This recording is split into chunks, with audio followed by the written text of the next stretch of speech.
सध्या जे खासदार फुटलेत, या खासदारामुळे ऑलरेडी शिवसेनेमध्ये किंवा एकनाथ शिंदे यांच्या बाजूने किंवा या खासदारांच्या मतदारसंघामध्ये मोठ्या प्रमाणात नाराजी ओढवली गेली आहे.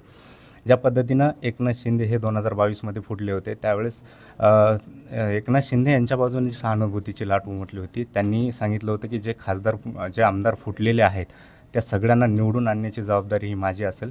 त्यांनी ते निवडून आणले. त्याचं कारण असं होतं की ज्यावेळेस 2019ला उद्धव ठाकरे हे काँग्रेससोबत जाऊन सत्ता स्थापन त्यांनी केली होती, हे लोकांना आवडलेलं नव्हतं. त्यामुळं एकनाथ शिंदे बाहेर पडल्यानंतर लोकांनी त्यांच्या साईडनं मतदान केलं आणि हे सगळे आमदार निवडून येणं शक्य झालं. आत्ता जे खासदार फुटले त्यामुळं पुन्हा एकदा लोकांमध्ये प्रचंड रोष निर्माण झाला आहे. आणि असं सगळं असताना पुन्हा एकदा ऑपरेशन टायगर 2 होईल का? आणि ह्या सगळ्या जर घडामोडी घडल्या तर आणखी याच्यामध्ये मोठ्या प्रमाणामध्ये एकनाथ शिंदे यांच्या बाजूनं नाराजी ओढवली जाऊ शकते आणि याचा फटका 2029ला बसू शकतो. त्यामुळं हे ऑपरेशन टायगर 2 होणं यामध्ये जराशी साशंकता आहे.